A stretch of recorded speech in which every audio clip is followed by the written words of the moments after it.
Chapter 1. The Man Who Desired Gold. Banseer, the chariot builder of Babylon, was thoroughly discouraged. From his seat upon the low wall surrounding his property, he gazed sadly at his simple home and the open workshop in which stood a partially completed chariot. His wife frequently appeared at the open door. Her furtive glances in his direction reminded him that the meal bag was almost empty and he should be at work finishing the chariot, hammering and hewing, polishing and painting, stretching taut the leather over the wheel rims, preparing it for delivery so he could collect from his wealthy customer. Nevertheless, his fat, muscular body sat stolidly upon the wall. His slow mind was struggling patiently with a problem for which he could find no answer. The hot tropical sun, so typical of this valley of the Euphrates, beat down upon him mercilessly. Beads of perspiration formed upon his brow and trickled down unnoticed to lose themselves in the hairy jungle on his chest. Beyond his home towered the high terraced walls surrounding the king's palace. Nearby, cleaving the blue heavens, was the painted tower of the Temple of Bel. In the shadow of such grandeur was his simple home, and many others far less neat and well cared for. Babylon was like this, a mixture of grandeur and squalor, of dazzling wealth and direst poverty, crowded together without plan or system within the protecting walls of the city. Behind him, had he cared to turn and look, the noisy chariots of the rich jostled and crowded aside the sandaled tradesmen as well as the barefooted beggars. Even the rich were forced to turn into the gutters to clear the way for the long lines of slave water carriers on the king's business, each bearing a heavy goatskin of water to be poured upon the hanging gardens. Banseer was too engrossed in his own problem to hear or heed the confused hubbub of the busy city. It was the unexpected twanging of the strings from a familiar lyre that aroused him from his reverie. He turned and looked into the sensitive, smiling face of his best friend, Kabai, the musician. "May the gods bless thee with great liberality, my good friend," began Kabai with an elaborate salute. "Yet it does appear they have already been so generous thou needst not to labor. I rejoice with thee in thy good fortune. More, I would even share it with thee. Pray, from thy purse, which must be bulging, else thou wouldst be busy in yon shop, extract but 2 humble shekels and lend them to me until after the nobleman's feast this night. Thou wilt not miss them ere they are returned." "If I did have 2 shekels," Banseer responded gloomily, "to no one could I lend them, not even to you, my best of friends, for they would be my fortune, my entire fortune." "No one lends his entire fortune, not even to his best friend." "What?" exclaimed Kabai with genuine surprise. "Thou hast not 1 shekel in thy purse, yet sit like a statue upon a wall. Why not complete that chariot? How else canst thou provide for thy noble appetite? 'Tis not like thee, my friend. Where is thy endless energy? Doth something distress thee? Have the gods brought to thee troubles?" "A torment from the gods it must be," Banseer agreed. "It began with a dream, a senseless dream in which I thought I was a man of means. From my belt hung a handsome purse, heavy with coins. There were shekels which I cast with careless freedom to the beggars. There were pieces of silver with which I did buy finery for my wife and whatever I did desire for myself. There were pieces of gold which made me feel assured of the future and unafraid to spend the silver. A glorious feeling of contentment was within me. You would not have known me for thy hard-working friend, nor wouldst have known my wife, so free from wrinkles was her face and shining with happiness. She was again the smiling maiden of our early married days."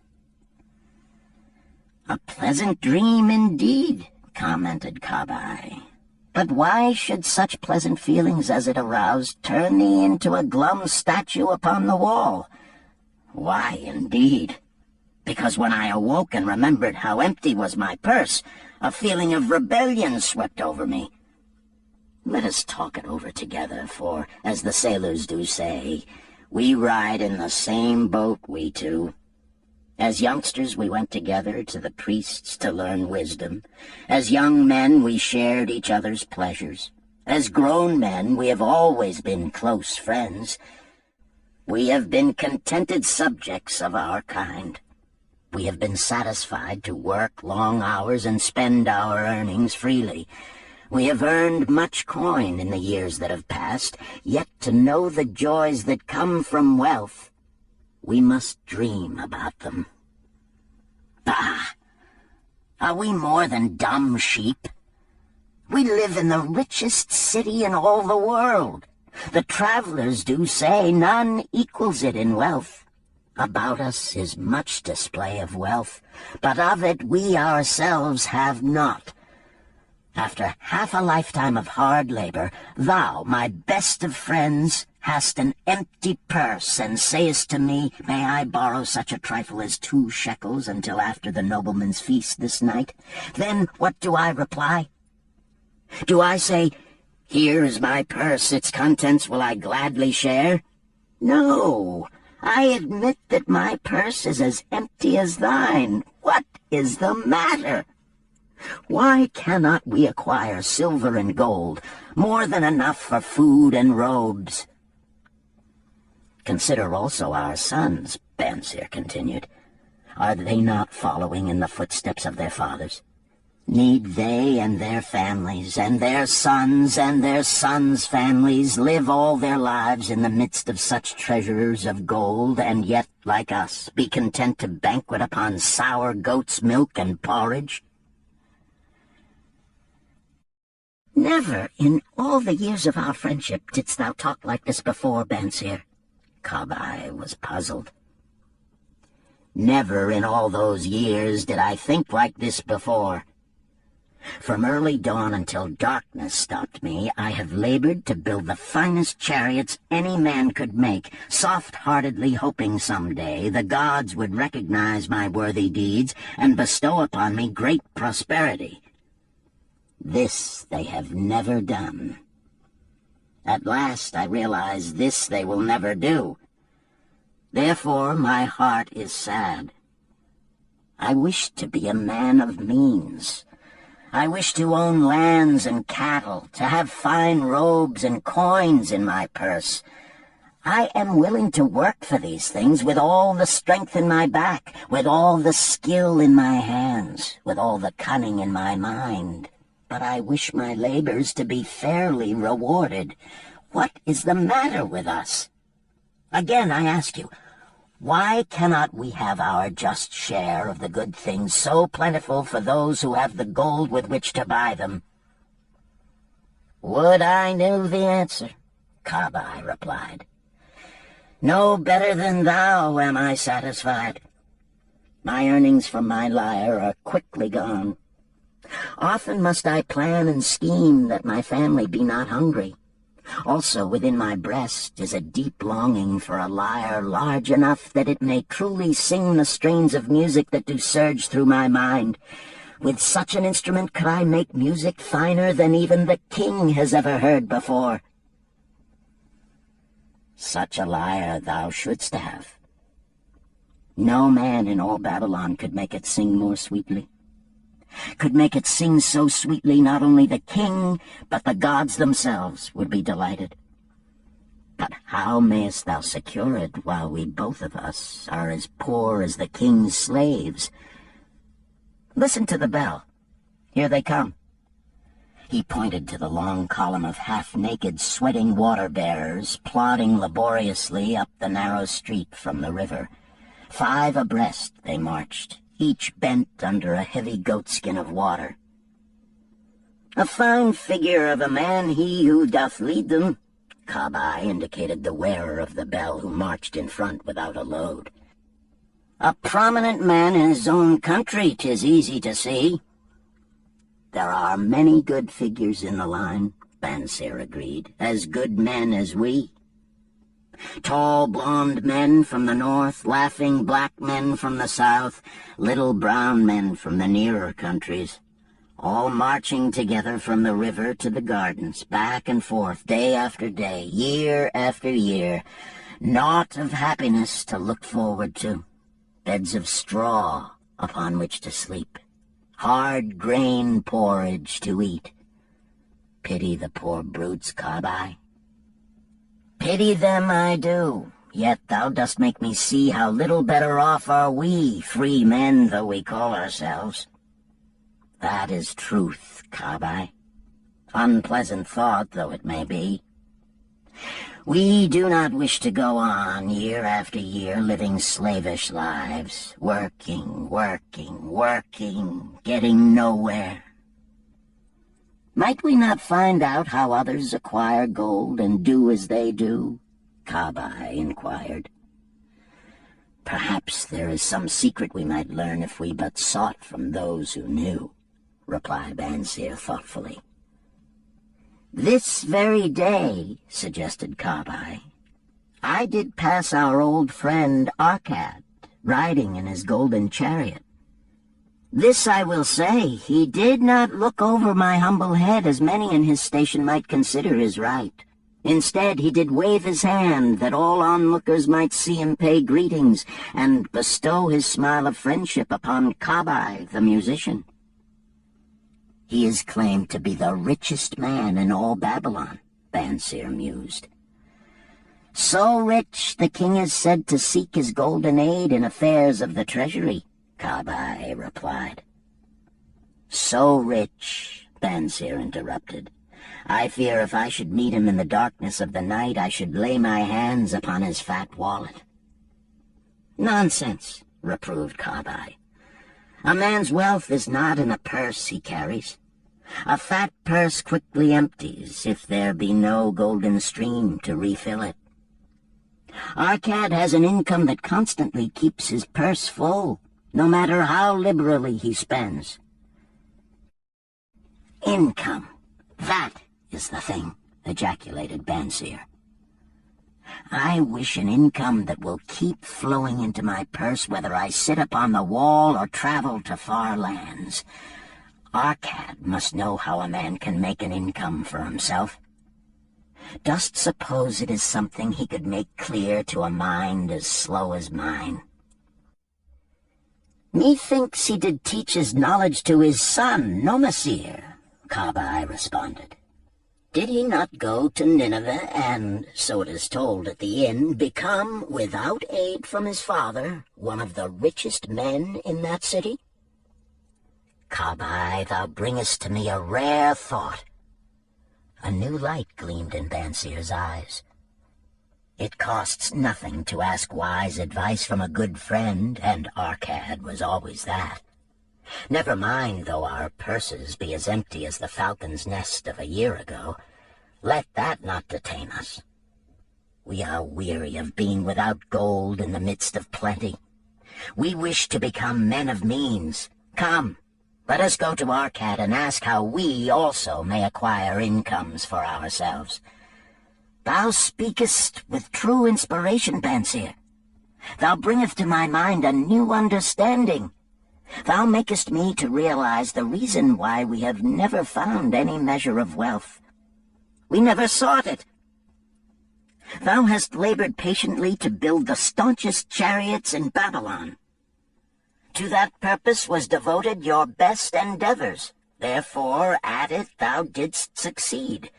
I strove to become a skillful lyre player, and at it I did succeed. In those things toward which we exerted our best endeavors, we succeeded. The gods were content to let us continue thus. Now at last we see a light, bright like that from the rising sun. It biddeth us to learn more, that we may prosper more. With a new understanding, we shall find honorable ways to accomplish our desires. Let us go to Arcad this very day, Banseer urged. Also, let us ask other friends of our boyhood days who have fared no better than ourselves to join us, that they too may share in his wisdom. Thou wert ever thus thoughtful to thy friends, Banseer. Therefore hast thou many friends. It shall be as thou sayest. We go this day and take them with us.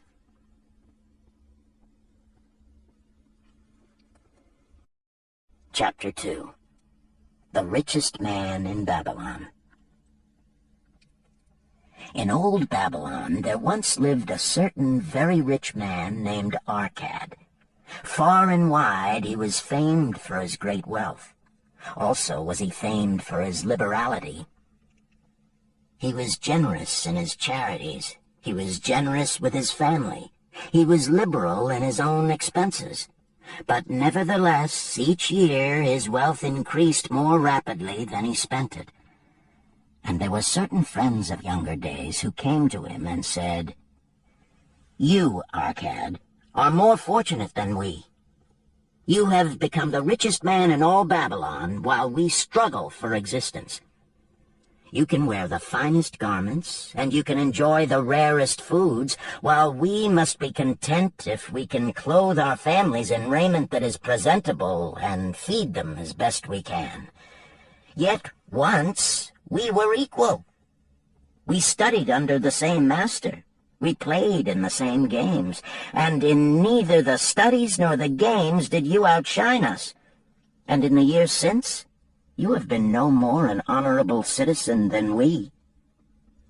Nor have you worked harder or more faithfully insofar as we can judge.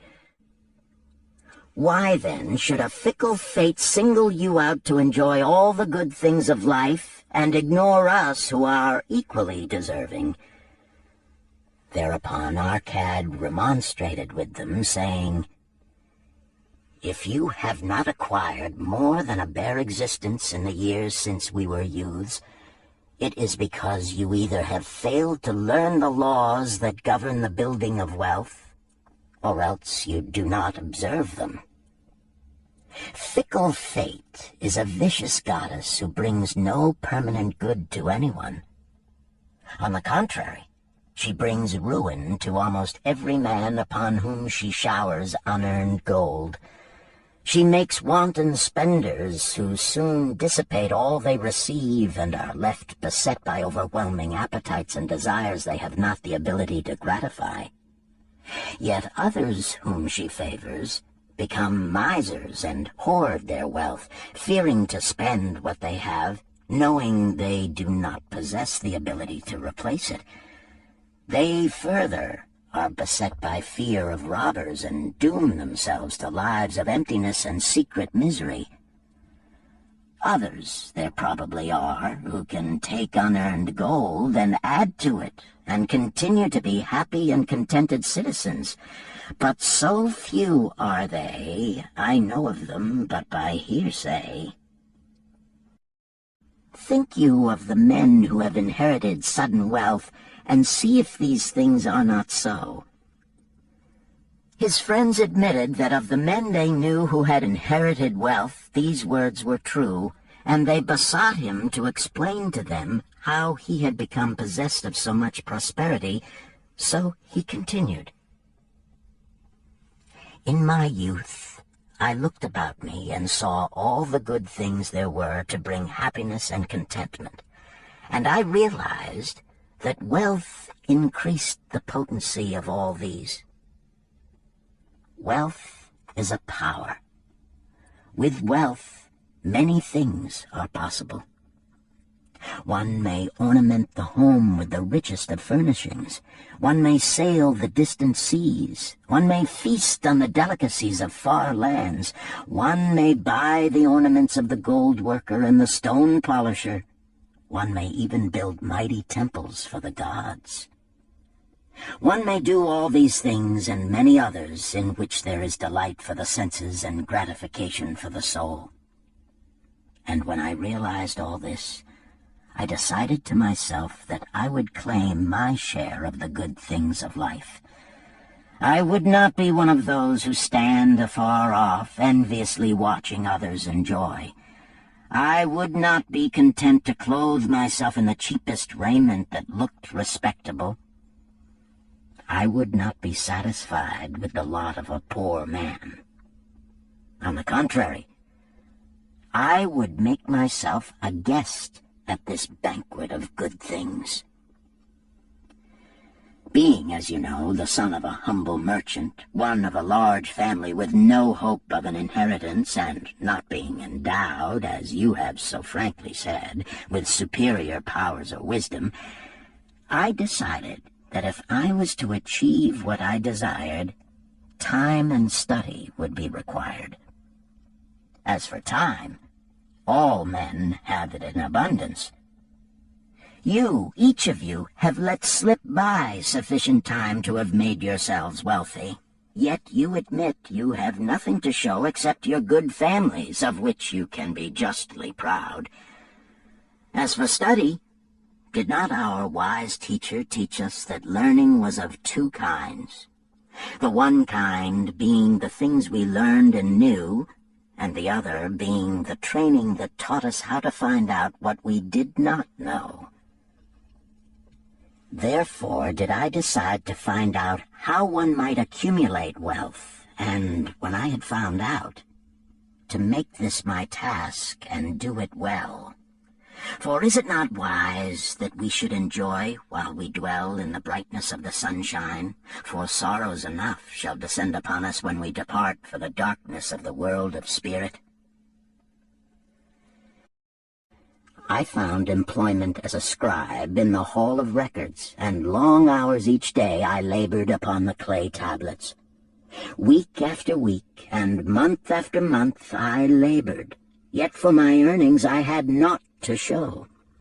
Food and clothing and penance to the gods, and other things of which I could remember not what, absorbed all my earnings, but my determination did not leave me. And one day Algamish, the moneylender, came to the house of the city master and ordered a copy of the 9th law, and he said to me, I must have this in 2 days, and if the task is done by that time, 2 coppers will I give to thee. So I labored hard, but the law was long, and when Algamish returned, the task was unfinished. He was angry, and had I been his slave, he would have beaten me. But knowing the city master would not permit him to injure me, I was unafraid, so I said to him, Algamish, you are a very rich man. Tell me how I may also become rich, and all night I will carve upon the clay, and when the sun rises, it shall be completed. He smiled at me and replied, You are a forward knave, but we will call it a bargain. All that night I carved, though my back pained and the smell of the wick made my head ache until my eyes could hardly see. But when he returned at sunup, the tablets were complete. Now, I said, tell me what you promised. You have fulfilled your part of our bargain, my son, he said to me kindly, and I am ready to fulfill mine. I will tell you these things you wish to know, because I am becoming an old man, and an old tongue loves to wag. And when youth comes to age for advice, he receives the wisdom of years. But too often does youth think that age knows only the wisdom of days that are gone, and therefore profits not. But remember this, the sun that shines today is the sun that shone when thy father was born, and will still be shining when thy last grandchild shall pass into the darkness. The thoughts of youth, he continued, are bright lights that shine forth like the meteors that oft make brilliant the sky. But the wisdom of age is like the fixed stars that shine so unchanged that the sailor may depend upon them to steer his course. Mark you well my words, for if you do not, you will fail to grasp the truth that I will tell you, and you will think that your night's work has been in vain." Then he looked at me shrewdly from under his shaggy brows and said in a low, forceful tone, "I found the road to wealth when I decided that a part of all I earned was mine to keep. And so will you." Then he continued to look at me with a glance that I could feel pierce me, but said no more. "Is that all?" I asked. "That was sufficient to change the heart of a sheep-herder into the heart of a money-lender," he replied. "But all I earn is mine to keep, is it not?" I demanded. "Far from it," he replied. "Do you not pay the garment-maker? Do you not pay the sandal-maker? Do you not pay for the things you eat? Can you live in Babylon without spending? What have you to show for your earnings of the past month? What for the past year? Fool! You pay to everyone but yourself. Dullard! You labor for others. As well be a slave and work for what your master gives you to eat and wear. If you did keep for yourself 1/10 of all you earn, how much would you have in 10 years? My knowledge of the numbers did not forsake me, and I answered, "As much as I earn in 1 year." "You speak but half the truth," he retorted. "Every gold piece you save is a slave to work for you. Every copper it earns is its child that also can earn for you. If you would become wealthy, then what you save must earn, and its children must earn, that all may help to give to you the abundance you crave. You think I cheat you for your long night's work," he continued. "But I am paying you 1,000 times over if you have the intelligence to grasp the truth I offer you. A part of all you earn is yours to keep. It should not be less than 1/10, no matter how little you earn. It can be as much more as you can afford. Pay yourself first. Do not buy from the clothes-maker and the sandal-maker more than you can pay out of the rest and still have enough for food and charity and penance to the gods. Wealth, like a tree, grows from a tiny seed. The first copper you save is the seed from which your tree of wealth shall grow. The sooner you plant that seed, the sooner shall the tree grow. And the more faithfully you nourish and water that tree with consistent savings, the sooner may you bask in contentment beneath its shade." So saying, he took his tablets and went away. I thought much about what he had said to me, and it seemed reasonable, so I decided that I would try it. Each time I was paid, I took 1 from each 10 pieces of copper and hid it away. And strange as it may seem, I was no shorter of funds than before. I noticed little difference as I managed to get along without it. But often I was tempted, as my hoard began to grow, to spend it for some of the good things the merchants displayed, brought by camels and ships from the land of the Phoenicians. But I wisely refrained.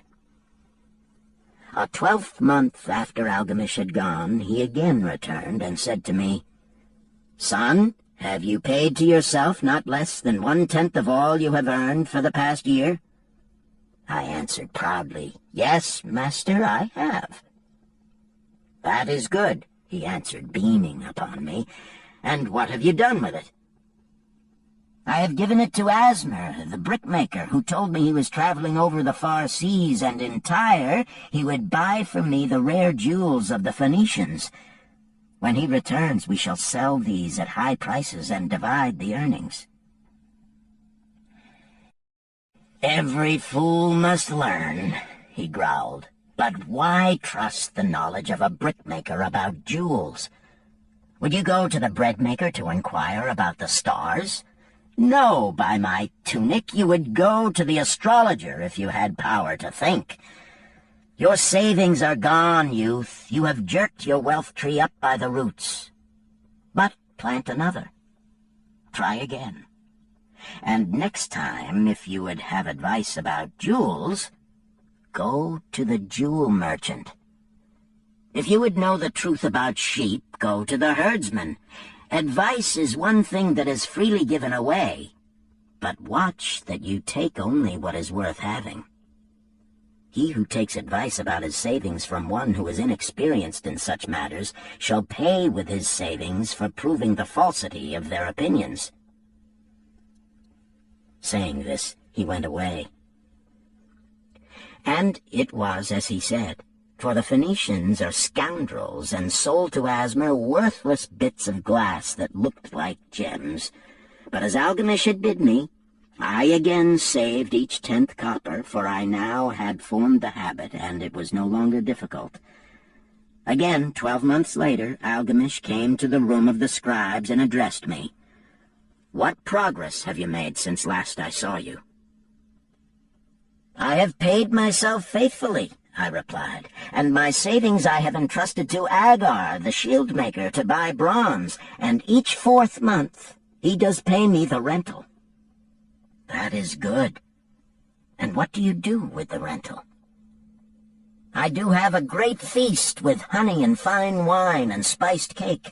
Also I have bought me a scarlet tunic, and some day I shall buy me a young ass upon which to ride." To which Algamish laughed, "You do eat the children of your savings. Then how do you expect them to work for you?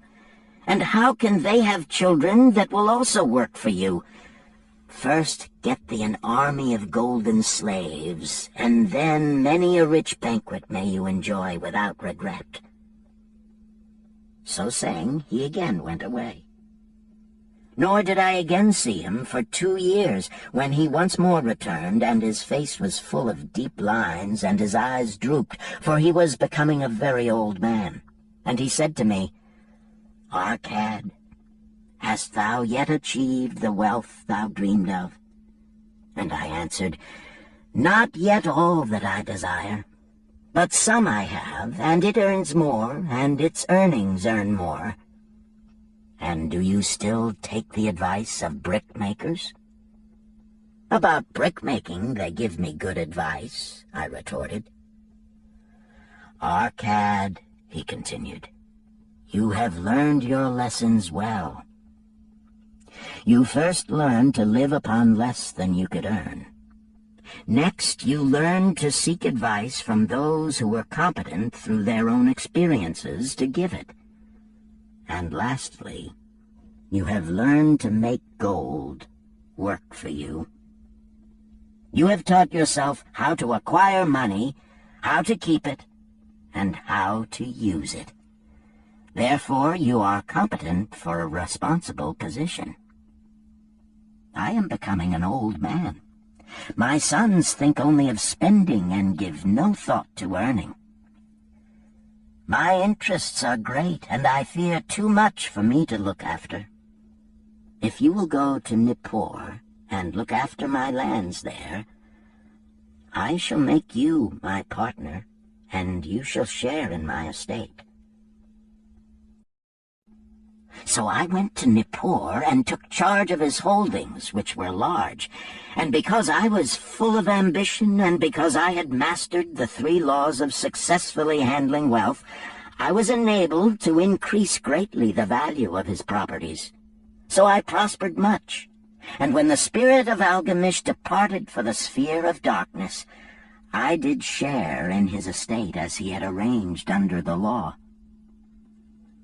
So spake Arcad, and when he had finished his tale, one of his friends said, "You were indeed fortunate that Algamish made you an heir."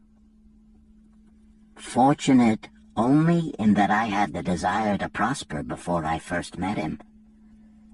For 4 years did I not prove my definiteness of purpose by keeping 1/10 of all I earned?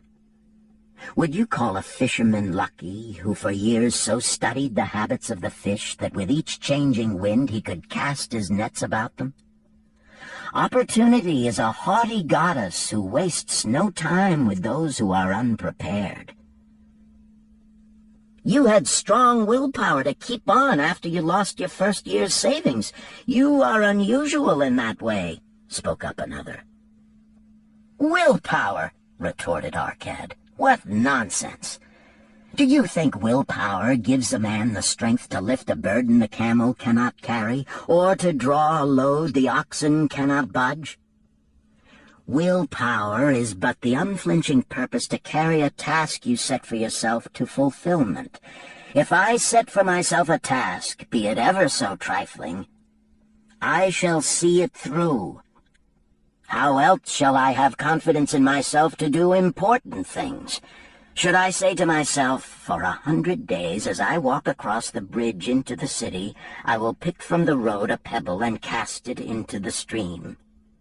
I would do it. If on the 7th day I passed by without remembering, I would not say to myself, tomorrow I will cast 2 pebbles which will do as well. Instead, I would retrace my steps and cast the pebble. Nor on the 20th day would I say to myself, Arcad, this is useless. What does it avail you to cast a pebble every day? Throw in a handful and be done with it. No, I would not say that, nor do it. When I set a task for myself, I complete it. Therefore, I am careful not to start difficult and impractical tasks, because I love leisure. And then another friend spoke up and said, if what you tell is true, and it does seem, as you have said, reasonable, then being so simple, if all men did it, there would not be enough wealth to go around. Wealth grows wherever men exert energy, Arcad replied. If a rich man builds him a new palace, is the gold he pays out gone? No, the brickmaker has part of it, and the laborer has part of it, and the artist has part of it, and everyone who labors upon the house has part of it. Yet, when the palace is completed, is it not worth all it cost? And is the ground upon which it stands not worth more because it is there? And is the ground that adjoins it not worth more because it is there? Wealth grows in magic ways. No man can prophesy the limit of it. Have not the Phoenicians built great cities on barren coasts with the wealth that comes from their ships of commerce on the seas? What then do you advise us to do that we also may become rich? Asked still another of his friends. The years have passed, and we are no longer young men, and we have nothing put by. I advise that you take the wisdom of Algamish and say to yourselves, a part of all I earn is mine to keep. Say it in the morning when you first arise, say it at noon, say it at night. Say it each hour of every day. Say it to yourself until the words stand out like letters of fire across the sky. Impress yourself with the idea. Fill yourself with the thought. Then take whatever portion seems wise. Let it be not less than 1/10, and lay it by. Arrange your other expenditures to do this if necessary, but lay by that portion first. Soon you will realize what a rich feeling it is to own a treasure upon which you alone have claim. As it grows, it will stimulate you. A new joy of life will thrill you. Greater efforts will come to you to earn more. For of your increased earnings, will not the same percentage be also yours to keep? Then learn to make your treasure work for you. Make it your slave. Make its children and its children's children work for you. Ensure an income for thy future. Look thou at the aged, and forget not that in the days to come thou also will be numbered among them.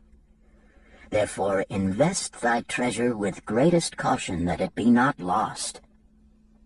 Usurious rates of return are deceitful sirens that sing but to lure the unwary upon the rocks of loss and remorse. Provide also that thy family may not want should the gods call thee to their realms. For such protection it is always possible to make provision with small payments at regular intervals. Therefore the provident man delays not in expectation of a large sum becoming available for such a wise purpose. Counsel with wise men. Seek the advice of men whose daily work is handling money. Let them save you from such an error as I myself made in entrusting my money to the judgment of Asmer, the brickmaker. A small return and a safe one is far more desirable than risk. Enjoy life while you are here. Do not overstrain or try to save too much. If 1/10 of all you earn is as much as you can comfortably keep, be content to keep this portion. Live otherwise according to your income, and let not yourself get niggardly and afraid to spend. Life is good, and life is rich with things worthwhile and things to enjoy. His friends thanked him and went away. Some were silent because they had no imagination and could not understand. Some were sarcastic because they thought that one so rich should divide with old friends not so fortunate. But some had in their eyes a new light.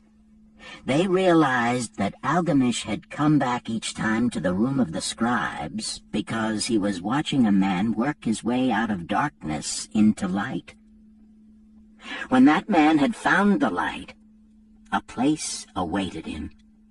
No one could fill that place until he had for himself worked out his own understanding, until he was ready for opportunity. These latter were the ones who, in the following years, frequently revisited Arcad, who received them gladly. He counseled with them and gave them freely of his wisdom, as men of broad experience are always glad to do, and he assisted them in so investing their savings that it would bring in a good interest with safety and would neither be lost nor entangled in investments that paid no dividends.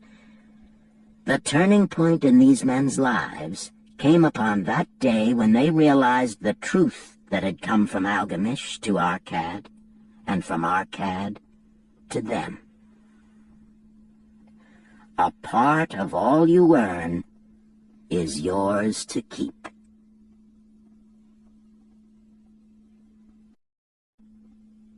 Chapter 3. 7 Cures for a Lean Purse. The glory of Babylon endures. Down through the ages, its reputation comes to us as the richest of cities, its treasures as fabulous. Yet it was not always so. The riches of Babylon were the results of the wisdom of its people. They first had to learn how to become wealthy. When the good King Sargon returned to Babylon after defeating his enemies, the Elamites, he was confronted with a serious situation. The royal chancellor explained it to the king thus: "After many years of great prosperity brought to our people because your majesty built the great irrigation canals and the mighty temples of the gods, now that these works are completed, the people seem unable to support themselves. The laborers are without employment. The merchants have few customers. The farmers are unable to sell their produce. The people have not enough gold to buy food." "But where has all the gold gone that we spent for these great improvements?" demanded the king. "It has found its way, I fear," responded the chancellor, "into the possession of a few very rich men of our city. It filtered through the fingers of most of our people as quickly as the goat's milk goes through the strainer. Now that the stream of gold has ceased to flow, most of our people have nothing to show for their earnings." The king was thoughtful for some time. Then he asked, "Why should so few men be able to acquire all the gold?" "Because they know how," replied the chancellor. "One may not condemn a man for succeeding because he knows how. Neither may one with justice take away from a man what he has fairly earned to give to men of less ability." "But why," demanded the king, "should not all the people learn how to accumulate gold and therefore become themselves rich and prosperous?" "Quite possible, Your Excellency. But who can teach them? Certainly not the priests, because they know naught of money-making." "Who knows best in all our city how to become wealthy, Chancellor?" asked the king. "Thy question answers itself, Your Majesty. Who has amassed the greatest wealth in Babylon?" "Well said, my able Chancellor. It is Arcad. He is the richest man in Babylon. Bring him before me on the morrow." Upon the following day, as the king had decreed, Arcad appeared before him, straight and sprightly, despite his 80 years and 10.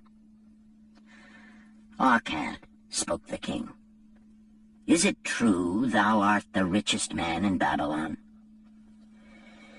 "So it is reported, Your Majesty, and no man disputes it." "How becamest thou so wealthy?" "By taking advantage of opportunities available to all citizens of our good city." "Thou hadst nothing to start with?" "Only a great desire for wealth. Besides this, nothing." "Arcad," continued the king, "our city is in a very unhappy state because a few men know how to acquire wealth and therefore monopolize it, while the mass of our citizens lack the knowledge of how to keep any part of the gold they receive. It is my desire that Babylon be the wealthiest city in the world. Therefore, it must be a city of many wealthy men. Therefore, we must teach all the people how to acquire riches. Tell me, Arcad, is there any secret to acquiring wealth? Can it be taught?" "It is practical, Your Majesty. That which one man knows can be taught to others." The king's eyes glowed. "Arcad, thou speakest the words I wish to hear. Wilt thou lend thyself to this great cause? Wilt thou teach thy knowledge to a school for teachers, each of whom shall teach others until there are enough trained to teach these truths to every worthy subject in my domain?" Arcad bowed and said, "I am thy humble servant to command. Whatever knowledge I possess will I gladly give for the betterment of my fellow men and the glory of my king. Let your good chancellor arrange for me a class of 100 men, and I will teach them those 7 cures which did fatten my purse, than which there was none leaner in all Babylon." A fortnight later, in compliance with the king's command, the chosen 100 assembled in the great hall of the Temple of Learning, seated upon colorful rings in a semicircle. Arcad sat beside a small tabaret upon which smoked a sacred lamp sending forth a strange and pleasing odor. "Behold the richest man in Babylon," whispered a student, nudging his neighbor as Arcad arose. "He is but a man, even as the rest of us." "As a dutiful subject of our great king," Arcad began, "I stand before you in his service. Because once I was a poor youth who did greatly desire gold, and because I found knowledge that enabled me to acquire it, he asks that I impart unto you my knowledge. I started my fortune in the humblest way. I had no advantage not enjoyed as fully by you and every citizen in Babylon. The first storehouse of my treasure was a well-worn purse, I loathed its useless emptiness. I desired that it be round and full, clinking with the sound of gold. Therefore I sought every remedy for a lean purse. I found 7. To you who are assembled before me shall I explain the 7 cures for a lean purse, which I do recommend to all men who desire much gold. Each day for 7 days will I explain to you one of the 7 remedies. Listen attentively to the knowledge that I will impart. Debate it with me. Discuss it among yourselves. Learn these lessons thoroughly, that ye may also plant in your own purse the seed of wealth. First must each of you start wisely to build a fortune of his own. Then wilt thou be competent, and only then, to teach these truths to others. I shall teach to you in simple ways how to fatten your purses. This is the first step leading to the Temple of Wealth, and no man may climb who cannot plant his feet firmly upon the first step. We shall now consider the first cure. The first cure. Start thy purse to fattening. Arcad addressed the thoughtful man in the second row. My good friend, at what craft workest thou? I, replied the man, am a scribe, and carve records upon the clay tablets. Even at such labor did I myself earn my first coppers. Therefore thou hast the same opportunity to build a fortune. He spoke to a florid-faced man farther back. Pray tell also what dost thou to earn thy bread? I, responded this man, am a meat butcher.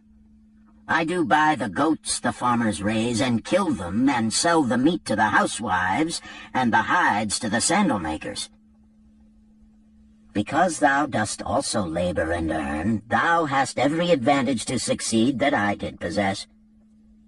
In this way did Arcad proceed to find out how each man labored to earn his living. When he had done questioning them, he said, Now, my students, ye can see that there are many trades and labors at which men may earn coins. Each of the ways of earning is a stream of gold from which the worker doth divert by his labors a portion to his own purse. Therefore into the purse of each of you flows a stream of coins, large or small, according to his ability. Is it not so? Thereupon they agreed that it was so.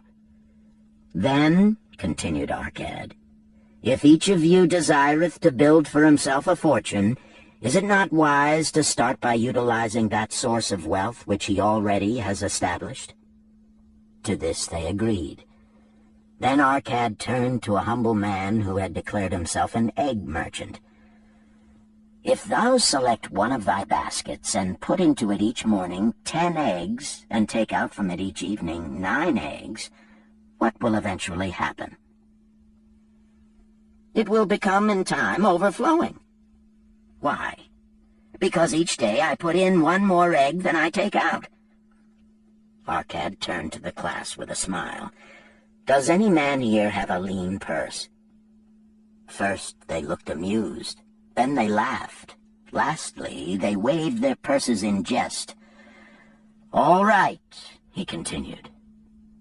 Now I shall tell thee the first remedy I learned to cure a lean purse. Do exactly as I have suggested to the egg merchant. For every 10 coins thou placest within thy purse, take out for use but 9. Thy purse will start to fatten at once, and its increasing weight will feel good in thy hand and bring satisfaction to thy soul. Deride not what I say because of its simplicity. Truth is always simple. I told thee I would tell how I built my fortune. This was my beginning. I, too, carried a lean purse and cursed it because there was naught within to satisfy my desires. But when I began to take out from my purse but 9 parts of 10 I put in, it began to fatten. So will thine. Now I will tell a strange truth, the reason for which I know not. When I ceased to pay out more than 9/10 of my earnings, I managed to get along just as well. I was not shorter than before. Also, ere long, did coins come to me more easily than before. Surely it is a law of the gods that unto him who keepeth and spendeth not a certain part of all his earnings shall gold come more easily. Likewise him whose purse is empty does gold avoid. Which desirest thou the most? Is it the gratification of thy desires of each day, a jewel, a bit of finery, better raiment, more food, things quickly gone and forgotten? Or is it substantial belongings, gold, lands, herds, merchandise, income-bringing investments? The coins thou takest from thy purse bring the first. The coins thou leavest within it will bring the latter. This, my students, was the first cure I did discover for my lean purse. For each 10 coins I put in, to spend but 9. Debate this among yourselves. If any man proves it untrue, tell me upon the morrow when we shall meet again. The second cure. Control thy expenditures. Some of your members, my students, have asked me this. How can a man keep 1/10 of all he earns in his purse when all the coins he earns are not enough for his necessary expenses? So did Arcad address his students upon the second day. Yesterday, how many of thee carried lean purses? All of us, answered the class. Yet thou do not all earn the same. Some earn much more than others. Some have much larger families to support. Yet all purses were equally lean. Now I will tell thee an unusual truth about men and sons of men. It is this, that what each of us calls our necessary expenses will always grow to equal our incomes unless we protest to the contrary. Confuse not the necessary expenses with thy desires. Each of you, together with your good families, have more desires than your earnings can gratify. Therefore are thy earnings spent to gratify these desires insofar as they will go. Still thou retainest many ungratified desires. All men are burdened with more desires than they can gratify. Because of my wealth, thinkest thou I may gratify every desire? 'Tis a false idea. There are limits to my time. There are limits to my strength. There are limits to the distance I may travel. There are limits to what I may eat. There are limits to the zest with which I may enjoy. I say to you that just as weeds grow in a field wherever the farmer leaves space for their roots, even so freely do desires grow in men whenever there is a possibility of their being gratified. Thy desires are a multitude, and those that thou mayest gratify are but few. Study thoughtfully thy accustomed habits of living. Herein may be most often found certain accepted expenses that may wisely be reduced or eliminated. Let thy motto be 100% of appreciated value demanded for each coin spent. Therefore, engrave upon the clay each thing for which thou desireth to spend. Select those that are necessary and others that are possible through the expenditure of 9/10 of thy income. Cross out the rest and consider them but a part of that great multitude of desires that must go unsatisfied, and regret them not. Budget then thy necessary expenses. Touch not the 1/10 that is fattening thy purse. Let this be thy great desire that is being fulfilled. Keep working with thy budget. Keep adjusting it to help thee. Make it thy first assistant in defending thy fattening purse." Hereupon one of the students, wearing a robe of red and gold, arose and said, "I am a free man. I believe that it is my right to enjoy the good things of life. Therefore do I rebel against the slavery of a budget which determines just how much I may spend and for what. I feel it would take much pleasure from my life and make me little more than a pack-ass to carry a burden." To him Arcad replied, "Who, my friend, would determine thy budget?" "I would make it for myself," responded the protesting one. "In that case, were a pack-ass to budget his burden, would he include therein jewels and rugs and heavy bars of gold? Not so. He would include hay and grain and a bag of water for the desert trail. The purpose of a budget is to help thy purse to fatten. It is to assist thee to have thy necessities and, insofar as attainable, thy other desires. It is to enable thee to realize thy most cherished desires by defending them from thy casual wishes. Like a bright light in a dark cave, thy budget shows up the leaks from thy purse and enables thee to stop them and control thy expenditures for definite and gratifying purposes. This, then, is the second cure for a lean purse. Budget thy expenses, that thou mayest have coins to pay for thy necessities, to pay for thy enjoyments, and to gratify thy worthwhile desires without spending more than 9/10 of thy earnings." The third cure. Make thy gold multiply. Behold, thy lean purse is fattening. Thou hast disciplined thyself to leave therein 1/10 of all thou earnest. Thou hast controlled thy expenditures to protect thy growing treasure. Next, we will consider means to put thy treasure to labor and to increase. Gold in a purse is gratifying to own, and satisfieth a miserly soul, but earns nothing. The gold we may retain from our earnings is but the start. The earnings it will make shall build our fortunes. So spoke Arcad upon the third day to his class. How, therefore, may we put our gold to work?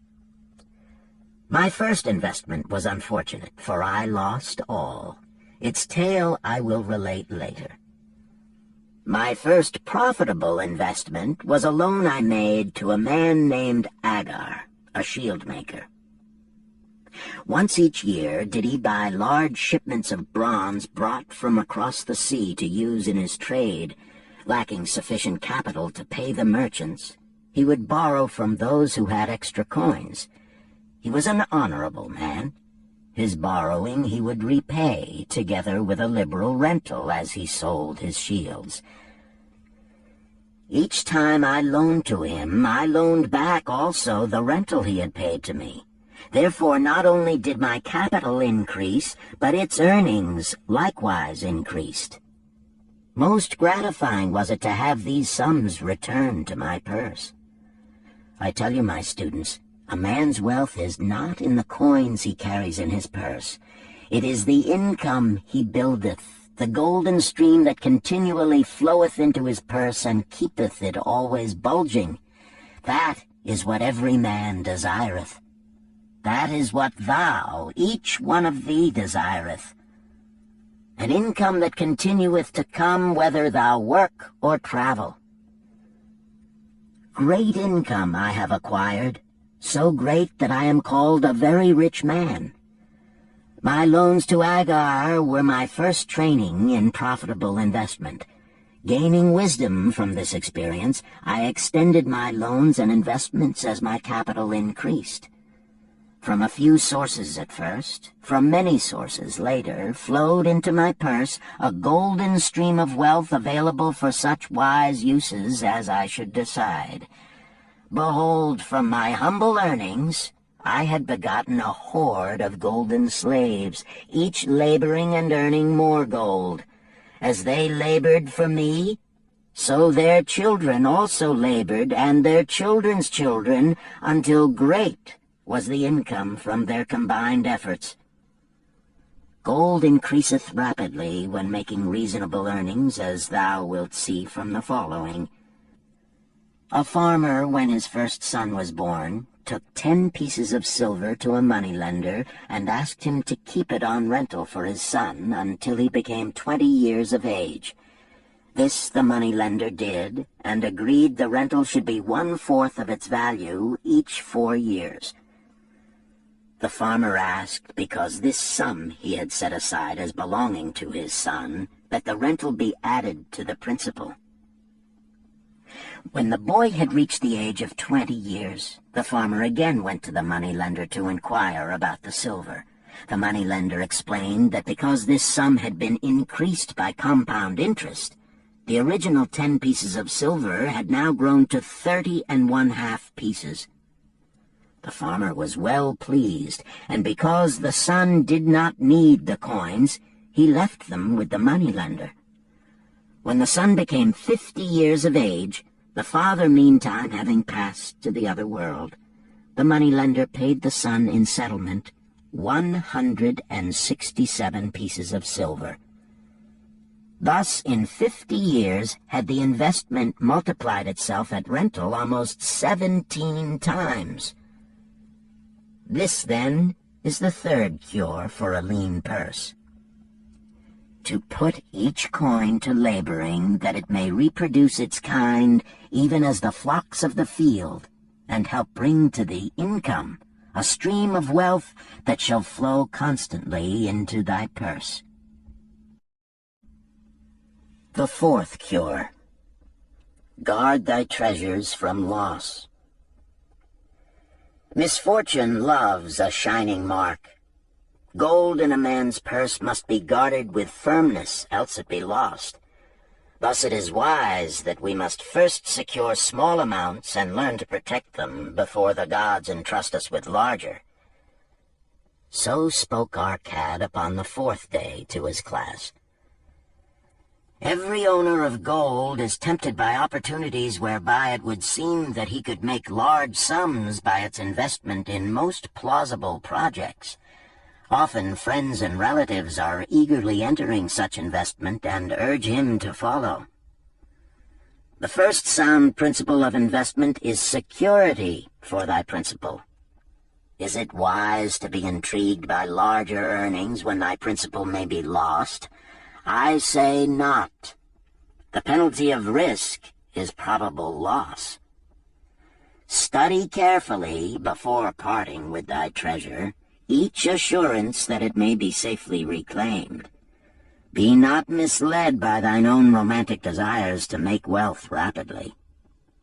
Before thou loan it to any man, assure thyself of his ability to repay and his reputation for doing so, that thou mayest not unwittingly be making him a present of thy hard-earned treasure.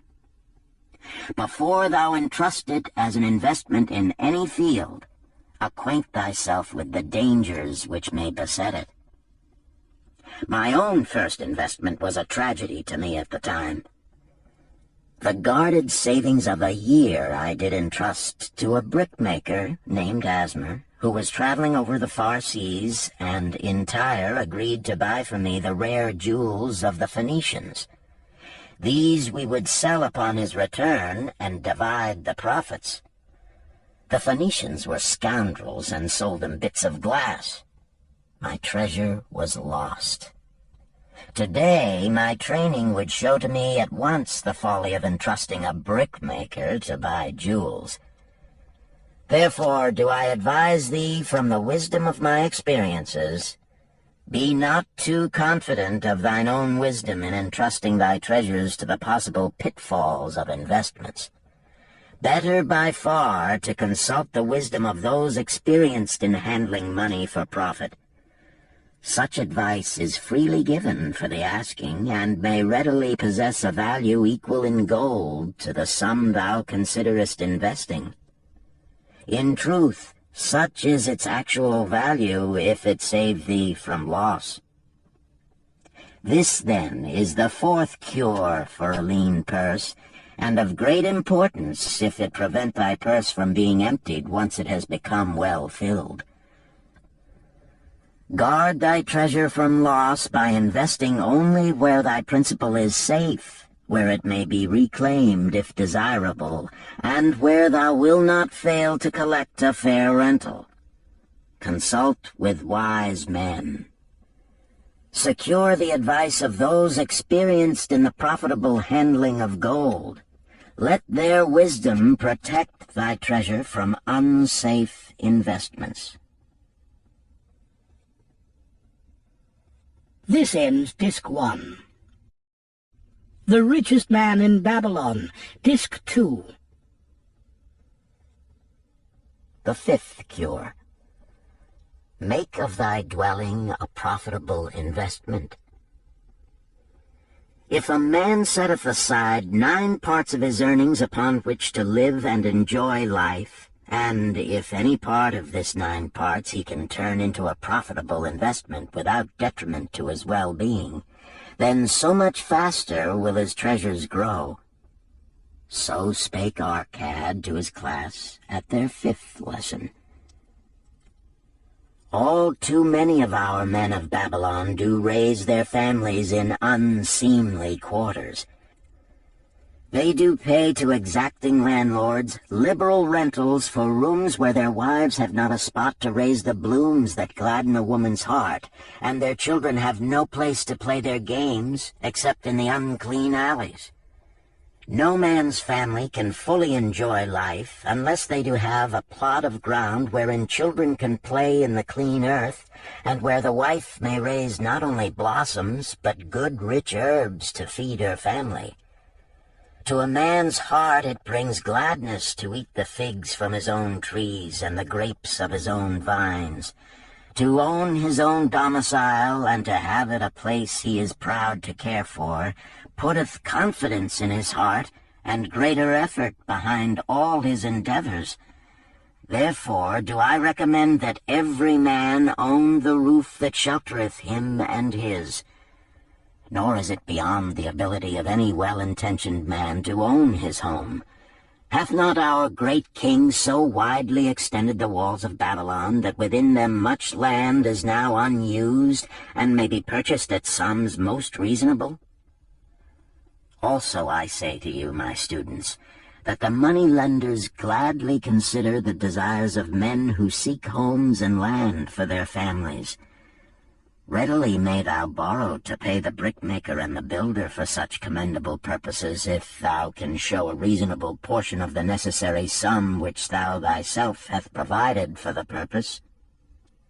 Then when the house be built, thou canst pay the money-lender with the same regularity as thou didst pay the landlord, because each payment will reduce thy indebtedness to the money-lender. A few years will satisfy his loan. Then will thy heart be glad, because thou wilt own in thy own right a valuable property, and thy only cost will be the king's taxes. Also wilt thy good wife go more often to the river to wash thy robes, that each time returning she may bring a goatskin of water to pour upon the growing things. Thus come many blessings to the man who owneth his own house, and greatly will it reduce his cost of living, making available more of his earnings for pleasures and the gratification of his desires. This, then, is the 5th cure for a lean purse. Own thy own home. The 6th cure. Ensure a future income. The life of every man proceedeth from his childhood to his old age.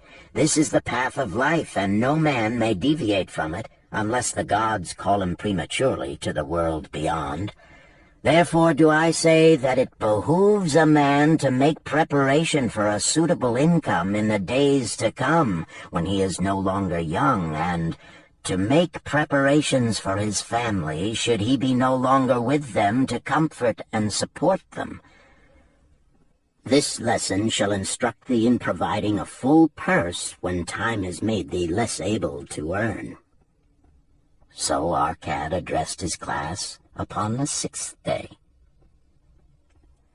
The man who, because of his understanding of the laws of wealth, acquireth a growing surplus, should give thought to those future days.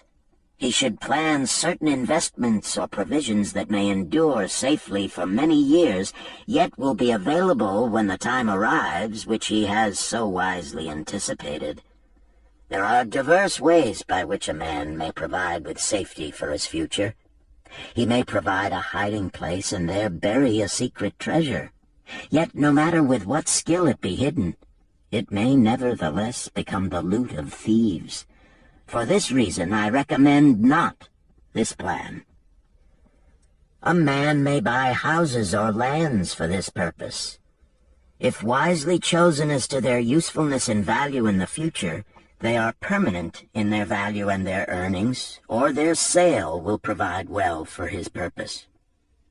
A man may loan a small sum to the moneylender and increase it at regular periods.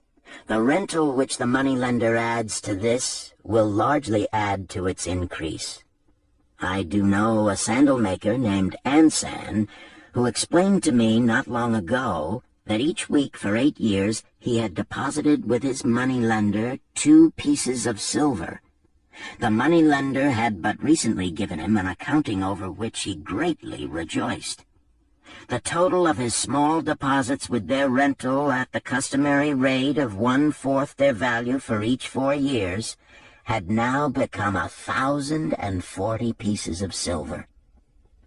I did gladly encourage him further by demonstrating to him with my knowledge of the numbers that in 12 years more, if he would keep his regular deposits of but 2 pieces of silver each week, the moneylender would then owe him 4,000 pieces of silver, a worthy competence for the rest of his life. Surely when such a small payment made with regularity doth produce such profitable results, no man can afford not to insure a treasure for his old age and the protection of his family, no matter how prosperous his business and his investments may be. I would that I might say more about this. In my mind rests a belief that someday wise-thinking men will devise a plan to insure against death, whereby many men pay in but a trifling sum regularly, the aggregate making a handsome sum for the family of each member who passeth to the beyond. This do I see as something desirable, and which I could highly recommend. But today it is not possible, because it must reach beyond the life of any man or any partnership to operate. It must be as stable as the king's throne. Some day do I feel that such a plan shall come to pass, and be a great blessing to many men, because even the first small payment will make available a snug fortune for the family of a member, should he pass on. But because we live in our own day, and not in the days which are to come, must we take advantage of those means and ways of accomplishing our purposes. Therefore do I recommend to all men that they, by wise and well-thought-out methods, do provide against a lean purse in their mature years. For a lean purse to a man no longer able to earn, or to a family without its head, is a sore tragedy. This, then, is the 6th cure for a lean purse. Provide in advance for the needs of thy growing age and the protection of thy family. The 7th cure. Increase thy ability to earn. This day do I speak to thee, my students, of one of the most vital remedies for a lean purse. Yet I will not talk of gold, but of yourselves, of the men beneath the robes of many colors who do sit before me. I will talk to you of those things within the minds and lives of men which do work for or against their success.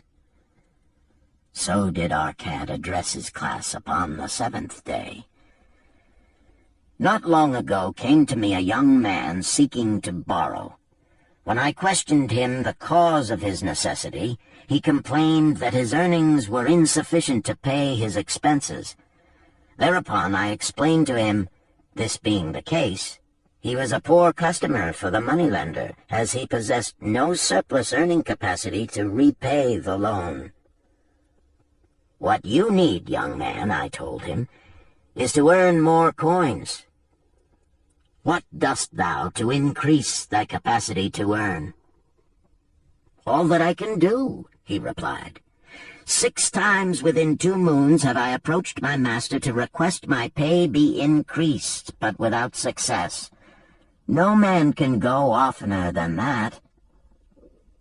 We may smile at his simplicity, yet he did possess one of the vital requirements to increase his earnings. Within him was a strong desire to earn more, a proper and commendable desire. Preceding accomplishment must be desire. Thy desires must be strong and definite. General desires are but weak longings. For a man to wish to be rich is of little purpose. For a man to desire 5 pieces of gold is a tangible desire which he can press to fulfillment. After he has backed his desire for 5 pieces of gold with strength of purpose to secure it, next he can find similar ways to obtain 10 pieces, and then 20 pieces, and later 1,000 pieces, and, behold, he has become wealthy. In learning to secure his one definite small desire, he hath trained himself to secure a larger one. This is the process by which wealth is accumulated, first in small sums, then in larger ones as a man learns and becomes more capable. Desires must be simple and definite. They defeat their own purpose should they be too many, too confusing, or beyond a man's training to accomplish. As a man perfecteth himself in his calling, even so doth his ability to earn increase. In those days when I was a humble scribe carving upon the clay for a few coppers each day, I observed that other workers did more than I, and were paid more. Therefore did I determine that I would be exceeded by none. Nor did it take long for me to discover the reason for their greater success. More interest in my work, more concentration upon my task, more persistence in my effort, and, behold, few men could carve more tablets in a day than I. With reasonable promptness my increased skill was rewarded, nor was it necessary for me to go 6 times to my master to request recognition. The more of wisdom we know, the more we may earn. That man who seeks to learn more of his craft shall be richly rewarded. If he is an artisan, he may seek to learn the methods and the tools of those most skillful in the same line. If he laboreth at the law or at healing, he may consult and exchange knowledge with others of his calling. If he be a merchant, he may continually seek better goods that can be purchased at lower prices. Always do the affairs of men change and improve, because keen-minded men seek greater skill, that they may better serve those upon whose patronage they depend. Therefore, I urge all men to be in the front rank of progress, and not to stand still, lest they be left behind. Many things come to make a man's life rich with gainful experiences. Such things as the following a man must do if he respects himself. He must pay his debts with all the promptness within his power, not purchasing that for which he is unable to pay. He must take care of his family, that they may think and speak well of him. He must make a will of record, that in case the gods call him, proper and honorable division of his property be accomplished.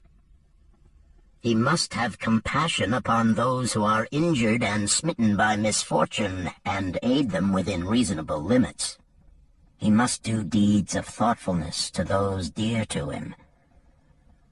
Thus, the seventh and last remedy for a lean purse is to cultivate thy own powers, to study and become wiser, to become more skillful, to so act as to respect thyself. Thereby shalt thou acquire confidence in thyself to achieve thy carefully considered desires. These, then, are the 7 cures for a lean purse, which, out of the experience of a long and successful life, I do urge for all men who desire wealth. There is more gold in Babylon, my students, than thou dreamest of. There is abundance for all. Go thou forth and practice these truths, that thou mayest prosper and grow wealthy, as is thy right. Go thou forth and teach these truths, that every honorable subject of his majesty may also share liberally in the ample wealth of our beloved city.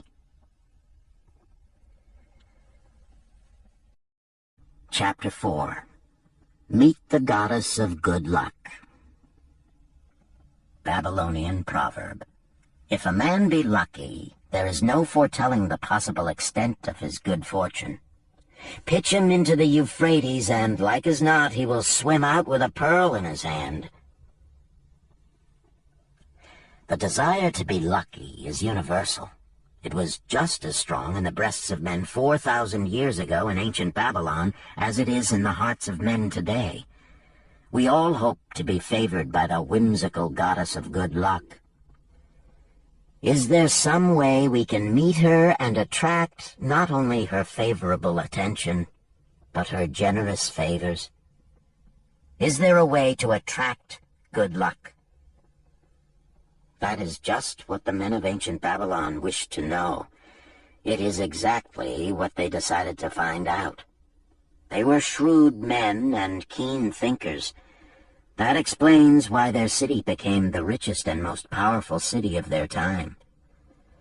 In that distant past, they had no schools or colleges.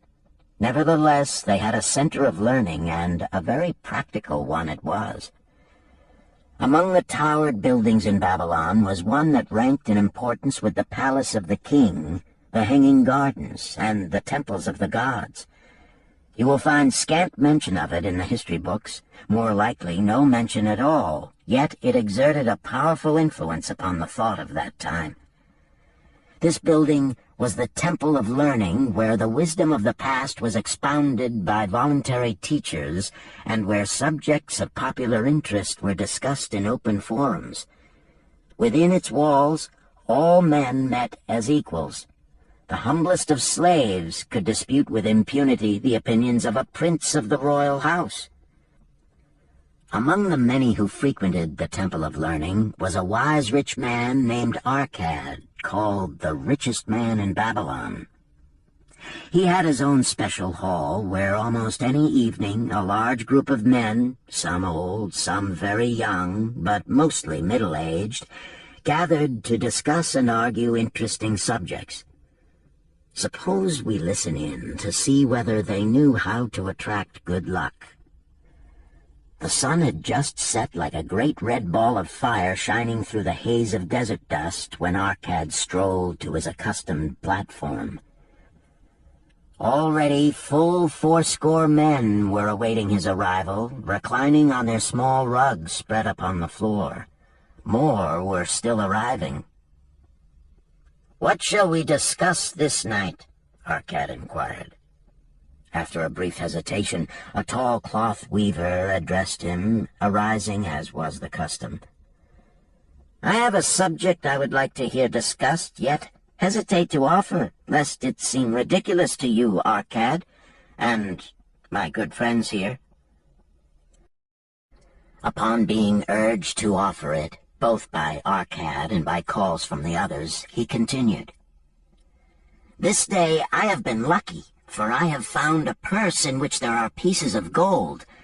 To continue to be lucky is my great desire. Feeling that all men share with me this desire, I do suggest we debate how to attract good luck, that we may discover ways it can be enticed to one." "A most interesting subject has been offered," Arcad commented. "One most worthy of our discussion. To some men, good luck bespeaks but a chance happening that, like an accident, may befall one without purpose or reason. Others do believe that the instigator of all good fortune is our most bounteous goddess Ashtar, ever anxious to reward with generous gifts those who please her. Speak up, my friends, what say you? Shall we seek to find if there be means by which good luck may be enticed to visit each and all of us?" "Yea, yea, and much of it," responded the growing group of eager listeners. Thereupon Arcad continued, "To start our discussion, let us first hear from those among us who have enjoyed experiences similar to that of the cloth weaver in finding or receiving, without effort upon their part, valuable treasures or jewels." There was a pause in which all looked about, expecting someone to reply, but no one did. "What? No one?" Arcad asked. "Then rare indeed must be this kind of good luck. Who now will offer a suggestion as to where we shall continue our search?" "That I will do," spoke a well-robed young man, arising. "When a man speaketh of luck, is it not natural that his thoughts turn to the gaming tables? Is it not there we find many men courting the favor of the goddess in hope she will bless them with rich winnings?" As he resumed his seat, a voice called, "Do not stop! Continue thy story. Tell us, didst thou find favor with the goddess at the gaming tables? Did she turn the cubes with red side up, so thou filled thy purse at the dealer's expense? Or did she permit the blue sides to come up, so the dealer raked in thy hard-earned pieces of silver?" The young man joined the good-natured laughter, then replied, "I am not averse to admitting she seemed not to know I was even there. But how about the rest of you? Have you found her waiting about such places to roll the cubes in your favor? We are eager to hear as well as to learn." "A wise start," broke in Arcad. "We meet here to consider all sides of each question. To ignore the gaming table would be to overlook an instinct common to most men, the love of taking a chance with a small amount of silver in the hope of winning much gold." "That doth remind me of the races but yesterday," called out another listener. "If the goddess frequents the gaming tables, certainly she does not overlook the races where the gilded chariots and the foaming horses offer far more excitement. Tell us honestly, Arcad, didst she whisper to you to place your bet upon those gray horses from Nineveh yesterday? I was standing just behind thee, and could scarce believe my ears when I heard thee place thy bet upon the grays. Thou knowest as well as any of us that no team in all Assyria can beat our beloved bays in a fair race. Didst the goddess whisper in thy ear to bet upon the grays, because at the last turn the inside black would stumble and so interfere with our bays that the grays would win the race and score an unearned victory?" Arcad smiled indulgently at the banter. "What reason have we to feel the good goddess would take that much interest in any man's bet upon a horse race? To me, she is a goddess of love and dignity, whose pleasure it is to aid those who are in need and to reward those who are deserving. I look to find her, not at the gaming tables or the races where men lose more gold than they win, but in other places where the doings of men are more worthwhile and more worthy of reward. In tilling the soil, in honest trading, in all of man's occupations, there is opportunity to make a profit upon his efforts and his transactions. Perhaps not all the time will he be rewarded, because sometimes his judgment may be faulty, and other times the winds and the weather may defeat his efforts. Yet, if he persists, he may usually expect to realize his profit. This is so because the chances of profit are always in his favor. But when a man playeth the games, the situation is reversed, for the chances of profit are always against him, and always in favor of the gamekeeper. The game is so arranged that it will always favor the keeper. It is his business at which he plans to make a liberal profit for himself from the coins bet by the players. Few players realize how certain are the gamekeeper's profits and how uncertain are their own chances to win. For example, let us consider wagers placed upon the cube. Each time it is cast, we bet which side will be uppermost. If it be the red side, the game master pays to us 4 times our bet. But if any other of the 5 sides come uppermost, we lose our bet. Thus, the figures show that for each cast we have 5 chances to lose, but because the red pays 4 for 1, we have 4 chances to win. In a night's play, the game master can expect to keep for his profit 1/5 of all the coins wagered. Can a man expect to win more than occasionally against odds so arranged that he should lose 1/5 of all his bets? Yet some men do win large sums at times, volunteered one of the listeners. Quite so, they do, Arcad continued. Realizing this, the question comes to me whether money secured in such ways brings permanent value to those who are thus lucky. Among my acquaintances are many of the successful men of Babylon, yet among them I am unable to name a single one who started his success from such a source. You who are gathered here tonight know many more of our substantial citizens. To me, it would be of much interest to learn how many of our successful citizens can credit the gaming tables with their start to success. Suppose each of you tell of those you know. What say you? After a prolonged silence, a wag ventured, "Wouldst thy inquiry include the gamekeepers?" "If you think of no one else," Arcad responded. "If not one of you can think of anyone else, then how about yourselves? Are there any consistent winners with us who hesitate to advise such a source for their incomes?" His challenge was answered by a series of groans from the rear, taken up and spread amid much laughter. "It would seem we are not seeking good luck in such places as the goddess frequents," he continued. "Therefore let us explore other fields. We have not found it in picking up lost wallets, neither have we found it haunting the gaming tables. As to the races, I must confess to have lost far more coins there than I have ever won. Now suppose we consider our trades and businesses. Is it not natural, if we conclude a profitable transaction, to consider it not good luck, but a just reward for our efforts? I am inclined to think we may be overlooking the gifts of the goddess.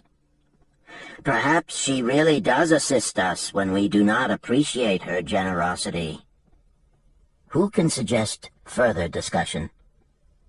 Thereupon an elderly merchant arose, smoothing his genteel white robe. "With thy permission, most honorable Arcad and my friends, I offer a suggestion. If, as you have said, we take credit to our own industry and ability for our business success, why not consider the successes we almost enjoyed but which escaped us, happenings which would have been most profitable? They would have been rare examples of good luck if they had actually happened, Because they were not brought to fulfillment, we cannot consider them as our just rewards. Surely many men here have such experiences to relate. Here is a wise approach, Arquette approved. Who among you have had good luck within your grasp only to see it escape? Many hands were raised, among them that of the merchant. Arquette motioned to him to speak. As you suggested this approach, we should like to hear first from you. I will gladly relate a tale, he resumed, that doth illustrate how closely unto a man good luck may approach, and how blindly he may permit it to escape, much to his loss and later regret. Many years ago, when I was a young man, just married and well started to earning, my father did come one day and urge most strongly that I enter upon an investment. The son of one of his good friends had taken notice of a barren tract of land not far beyond the outer walls of our city. It lay high above the canal where no water could reach it. The son of my father's friend devised a plan to purchase this land, build 3 large water wheels that could be operated by oxen, and thereby raise the life-giving waters to the fertile soil. This accomplished, he planned to divide it into small tracts and sell to the residents of the city for herb patches. The son of my father's friend did not possess sufficient gold to complete such an undertaking. Like myself, he was a young man earning a fair sum. His father, like mine, was a man of large family and small means. He therefore decided to interest a group of men to enter the enterprise with him. The group was to comprise 12, each of whom must be a money earner and agree to pay 1/10 of his earnings into the enterprise until the land was made ready for sale. All would then share justly in the profits in proportion to their investment. Thou, my son, bespoke my father unto me, art now in thy young manhood. It is my deep desire that thou begin the building of a valuable estate for thyself, that thou mayest become respected among men. I desire to see thou profit from a knowledge of the thoughtless mistakes of thy father. This do I most ardently desire, my father, I replied. Then this do I advise. Do what I should have done at thy age. From thy earnings, keep out 1/10 to put into favorable investments. With this 1/10 of thy earnings, and what it will also earn, thou canst, before thou art my age, accumulate for thyself a valuable estate. Thy words are words of wisdom, my father. Greatly do I desire riches. Yet there are many uses to which my earnings are called. Therefore do I hesitate to do as thou dost advise. I am young. There is plenty of time.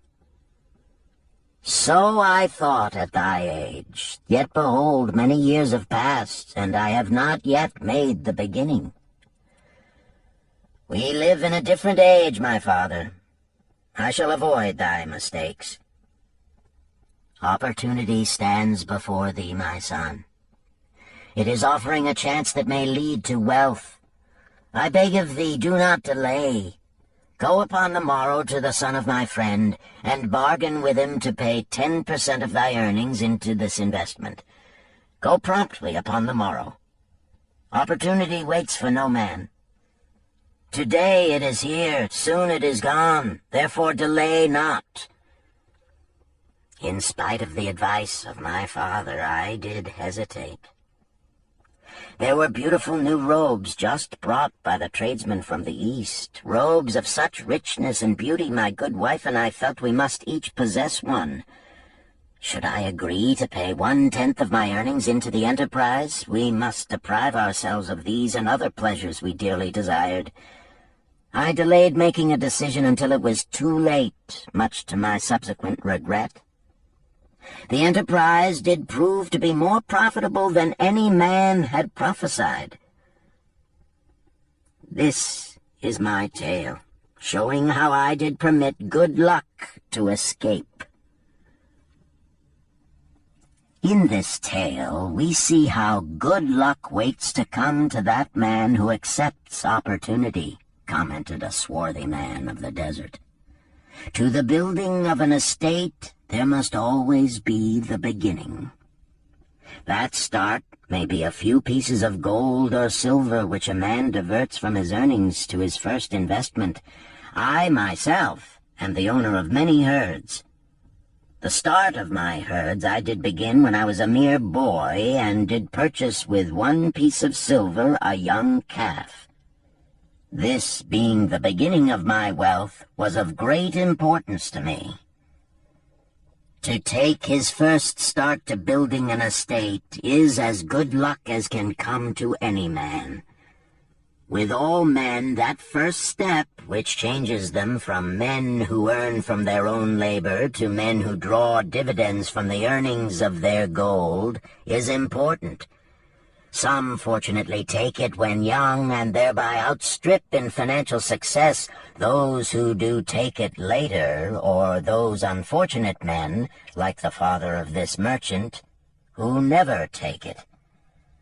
Had our friend, the merchant, taken this step in his early manhood when this opportunity came to him, this day he would be blessed with much more of this world's goods.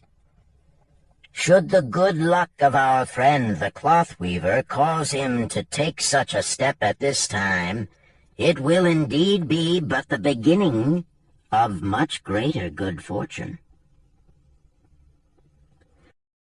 "Thank you. I like to speak also," a stranger from another country arose.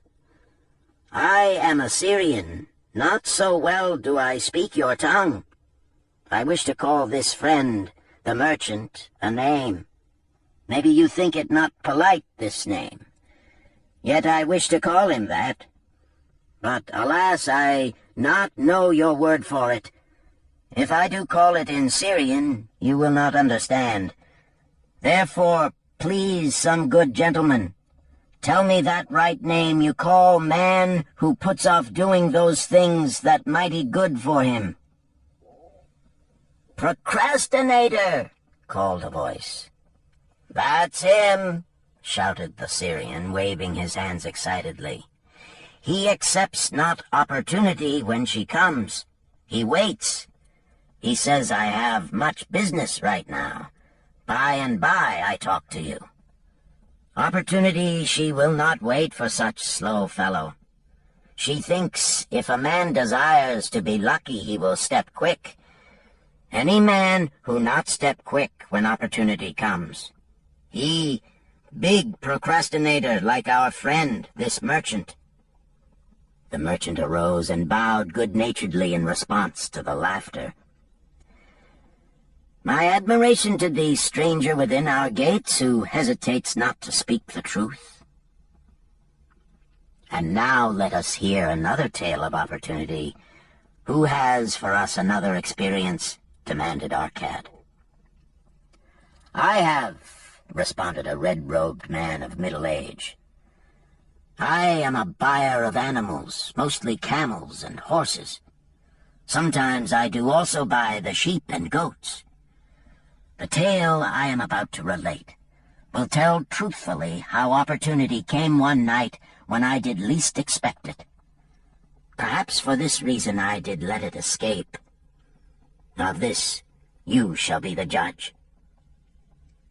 Returning to the city one evening after a disheartening 10 days' journey in search of camels, I was much angered to find the gates of the city closed and locked. While my slaves spread our tent for the night, which we looked to spend with little food and no water, I was approached by an elderly farmer who, like ourselves, found himself locked outside. "Honored sir," he addressed me, "from thy appearance I do judge thee to be a buyer. If this be so, much would I like to sell to thee the most excellent flock of sheep just driven up. Alas, my good wife lies very sick with the fever. I must return with all haste. Buy thou my sheep, that I and my slaves may mount our camels and travel back without delay. So dark it was that I could not see his flock, but from the bleating I did know it must be large. Having wasted 10 days searching for camels I could not find, I was glad to bargain with him. In his anxiety he did set a most reasonable price. I accepted, well knowing my slaves could drive the flock through the city gates in the morning and sell at a substantial profit. The bargain concluded, I called my slaves to bring torches, that we might count the flock which the farmer declared to contain 900. I shall not burden you, my friends, with a description of our difficulty in attempting to count so many thirsty, restless, milling sheep. It proved to be an impossible task. Therefore, I bluntly informed the farmer I would count them at daylight and pay him then. "Please, most honorable sir," he pleaded, "pay me but 2/3 of the price tonight, that I may be on my way. I will leave my most intelligent and educated slave to assist to make the count in the morning. He is trustworthy, and to him thou canst pay the balance." But I was stubborn and refused to make payment that night. Next morning, before I awoke, the city gates opened, and 4 buyers rushed out in search of flocks. They were most eager and willing to pay high prices, because the city was threatened with siege and food was not plentiful. Nearly 3 times the price at which he had offered the flock to me did the old farmer receive for it. Thus was rare good luck allowed to escape. "Here is a tale most unusual," commented Arcad. "What wisdom doth it suggest?" "The wisdom of making a payment immediately when we are convinced our bargain is wise," suggested a venerable saddle-maker. "If the bargain be good, then dost thou need protection against thy own weaknesses as much as against any other man. We mortals are changeable. Alas, I must say, more apt to change our minds when right than wrong. Wrong, we are stubborn indeed. Right, we are prone to vacillate and let opportunity escape. My first judgment is my best. Yet always have I found it difficult to compel myself to proceed with a good bargain when made. Therefore, as a protection against my own weaknesses, I do make a prompt deposit thereon. This doth save me from later regrets for the good luck that should have been mine." "Thank you. Again I like to speak." The Syrian was upon his feet once more. "These tales much alike. Each time opportunity fly away for same reason. Each time she come to procrastinator, bringing good plan. Each time they hesitate, not say, right now, best time, I do it quick. How can men succeed that way?" "Wise are thy words, my friend," responded the buyer. "Good luck fled from procrastination in both these tales. Yet this is not unusual. The spirit of procrastination is within all men. We desire riches, yet how often, when opportunity doth appear before us, that spirit of procrastination from within doth urge various delays in our acceptance. In listening to it, we do become our own worst enemies. In my younger days, I did not know it by this long word our friend from Syria doth enjoy. I did think at first it was my own poor judgment that did cause me loss at many profitable trades. Later I did credit it to my stubborn disposition. At last I did recognize it for what it was, a habit of needless delaying where action was required, action prompt and decisive. How I did hate it when its true character stood revealed. With the bitterness of a wild ass hitched to a chariot, I did break loose from this enemy to my success. "Thank you. I like ask question from Mr. Merchant," the Syrian was speaking. "You wear fine robes, not like those of poor man. You speak like successful man. Tell us, do you listen now when procrastination whispers in your ear?" "Like our friend the buyer, I also had to recognize and conquer procrastination," responded the merchant. "To me, it proved to be an enemy ever watching and waiting to thwart my accomplishments. The tale I did relate is but one of many similar instances I could tell to show how it drove away my opportunities. 'Tis not difficult to conquer once understood. No man willingly permits the thief to rob his bins of grain, nor does any man willingly permit an enemy to drive away his customers and rob him of his profits.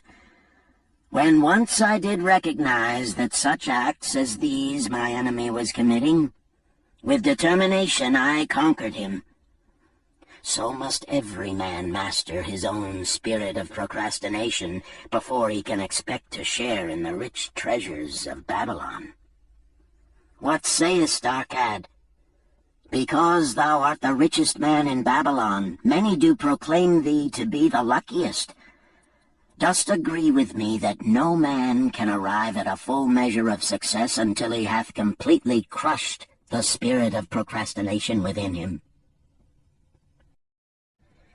"It is even as thou sayest," Arcad admitted.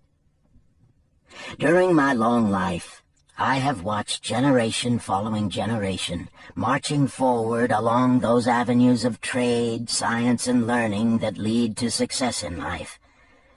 Opportunities came to all these men. Some grasped theirs and moved steadily to the gratification of their deepest desires, but the majority hesitated, faltered, and fell behind."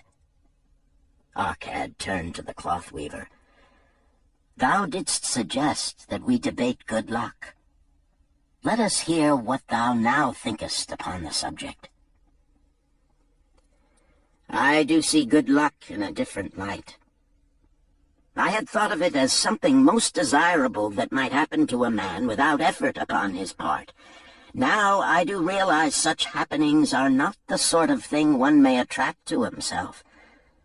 From our discussion have I learned that to attract good luck to oneself, it is necessary to take advantage of opportunities.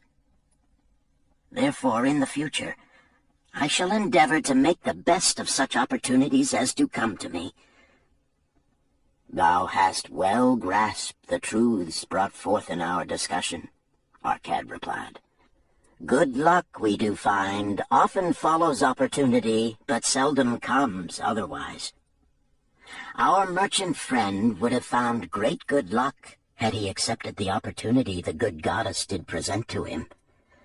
Our friend the buyer likewise would have enjoyed good luck had he completed the purchase of the flock and sold at such a handsome profit. We did pursue this discussion to find a means by which good luck could be enticed to us. I feel that we have found the way. Both the tales did illustrate how good luck follows opportunity. Herein lies a truth that many similar tales of good luck, won or lost, could not change. The truth is this: good luck can be enticed by accepting opportunity. Those eager to grasp opportunities for their betterment do attract the interest of the good goddess. She is ever anxious to aid those who please her. Men of action please her best. Action will lead thee forward to the successes thou dost desire." Men of action are favored by the goddess of good luck.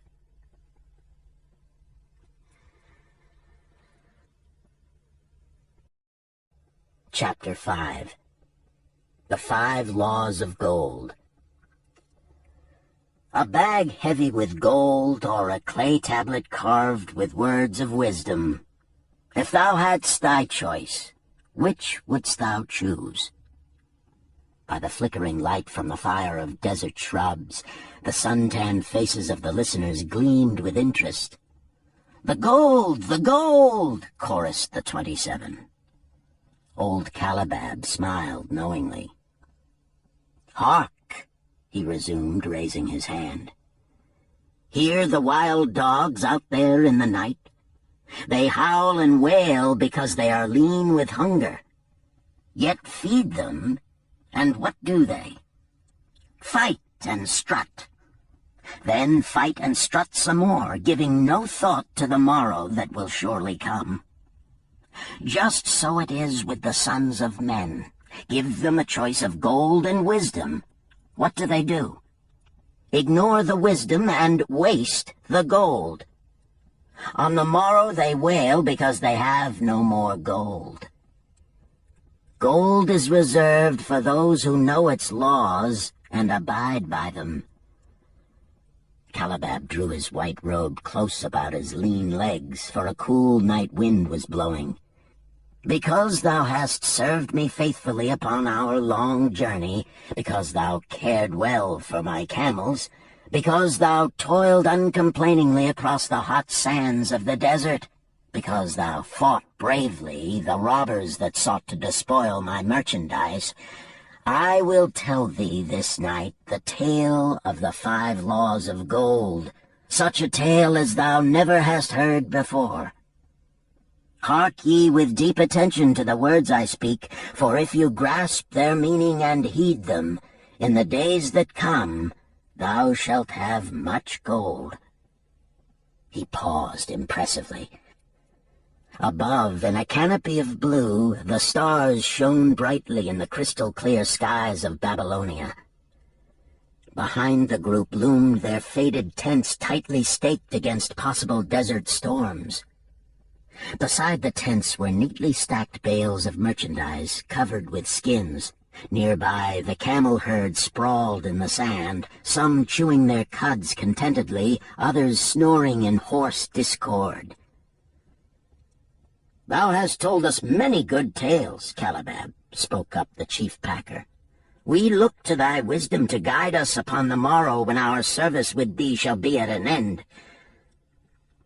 I have but told thee of my adventures in strange and distant lands, but this night I shall tell thee of the wisdom of Arkad, the wise rich man." "Much have we heard of him," acknowledged the chief packer, "for he was the richest man that ever lived in Babylon." "The richest man he was, and that because he was wise in the ways of gold, even as no man had ever been before him. This night shall I tell you of his great wisdom as it was told to me by Nomasir, his son, many years ago in Nineveh, when I was but a lad. My master and myself had tarried long into the night in the palace of Nomasir.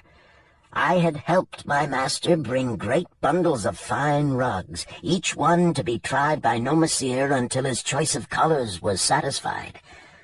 At last he was well pleased, and commanded us to sit with him and to drink a rare vintage, odorous to the nostrils and most warming to my stomach, which was unaccustomed to such a drink.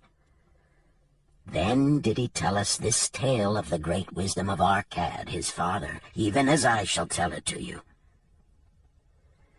In Babylon it is the custom, as you know, that the sons of wealthy fathers live with their parents in expectation of inheriting the estate. Arkad did not approve of this custom. Therefore, when Nomasir reached the man's estate, he sent for the young man and addressed him. "My son, it is my desire that thou succeed to my estate. Thou must, however, first prove that thou art capable of wisely handling it. Therefore, I wish that thou go out into the world and show thy ability both to acquire gold and to make thyself respected among men. To start thee well, I will give thee two things of which I myself was denied when I started as a poor youth to build up a fortune. First, I give thee this bag of gold. If thou use it wisely, it will be the basis of thy future success. Second, I give thee this clay tablet upon which is carved the 5 laws of gold. If thou dost but interpret them in thy own acts, they shall bring thee competence and security. 10 years from this day come thou back to the house of thy father, and give account of thyself. If thou prove worthy, I will then make thee the heir to my estate. Otherwise I will give it to the priests, that they may barter for my soul the kind consideration of the gods. So Nomasir went forth to make his own way, taking his bag of gold, the clay tablet carefully wrapped in silken cloth, his slave, and the horses upon which they rode. The 10 years passed, and Nomasir, as he had agreed, returned to the house of his father, who provided a great feast in his honor, to which he invited many friends and relatives. After the feast was over, the father and mother mounted their throne-like seats at one side of the great hall, and Nomasir stood before them to give an account of himself as he had promised his father. It was evening. The room was hazy with smoke from the wicks of the oil lamps that but dimly lighted it. Slaves in white woven jackets and tunics fanned the humid air rhythmically with long-stemmed palm leaves. A stately dignity colored the scene. The wife of Nomasir and his 2 young sons, with friends and other members of the family, sat upon rugs behind him, eager listeners. "My father," he began deferentially, "I bow before thy wisdom. 10 years ago, when I stood at the gates of manhood, thou bade me go forth and become a man among men, instead of remaining a vassal to thy fortune. Thou gave me liberally of thy gold. Thou gave me liberally of thy wisdom. Of the gold, alas, I must admit of a